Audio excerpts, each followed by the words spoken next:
Privatisation या जो पाकिस्तान में हुकूमती मलकियती इदारों में चलने वाले इदारे हैं उनको फ़रोख्त करना, उनको सेल करना एक बहुत बड़ा चैलेंज हर गवर्नमेंट के लिए रहा है।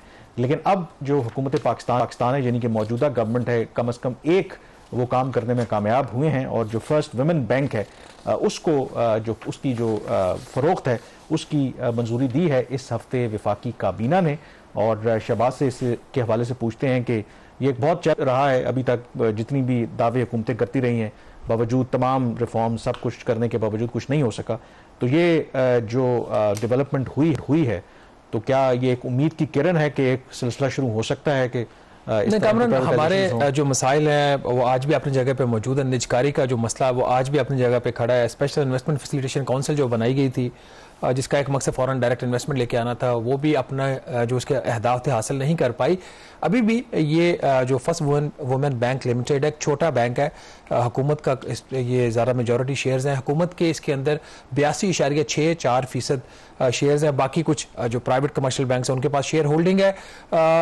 अमूमी तौर पर जो प्राइवेटाइजेशन का काम है वो जिम्मे लगा हुआ है प्राइवेटाइजेशन कमीशन के, जिसको एक प्राइवेटाइजेशन ऑर्डिनेंस 2001 का रेगुलेट करता है। यहाँ पे उस ऑर्डिनेंस के जरिए ये जो है ट्रांजैक्शन मुकम्मल नहीं होने जा रही, उसके लिए कंपैरेटिव बिडिंग होती है, बोली लगाना पड़ती है, एक पूरा प्रोसेस चलता है।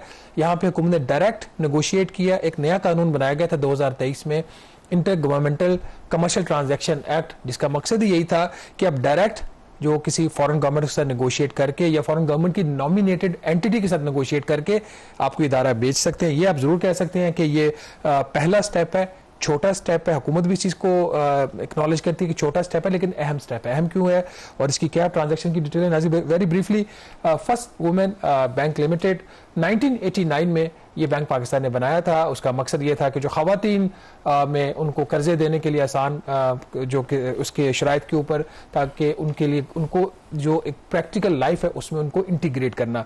1994 से ही इस बैंक को बेचने की कोशिश शुरू हो गई थी। 5 अटेम्प्ट्स हो चुकी थी इसको बेचने के लिए, लेकिन नाकाम रहे। फिर भी आखिरकार डायरेक्ट नेगोशिएशन में गए। बैंक जो बिका है, जिसकी वफाकी काबीना ने मंजूरी दे दी है कल, और वो उसकी कीमत है 4.1 अरब रुपए के ऊपर हुकूमत पाकिस्तान ने ये बैंक बेचा है।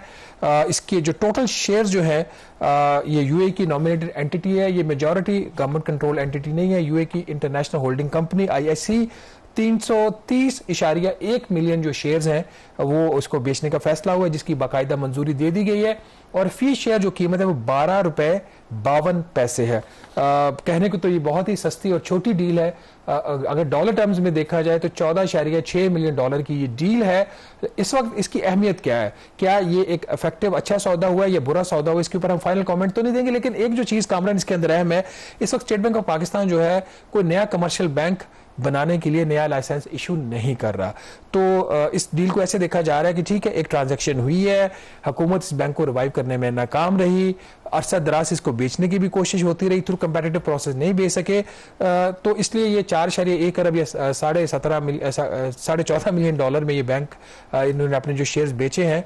तो एक जो लाइसेंस होता है उसकी क्या वैल्यू है, क्या उससे भी कम वैल्यू में गया, ये इस वक्त मेरे ख्याल सवाल सबके सामने। बिल्कुल, आई थिंक फर्दर इस पे बात करेंगे ब्रेक के बाद, और इसका हुकूमत को क्या हुआ और क्या ये जो डील हुई है इससे रास्ता हमवार हो सकता है जो बाकी हमारे इदारे हैं, PIA है और बाकी इदारों की जो निष्कारी करनी है। ब्रेक के बाद इस पर बात करेंगे।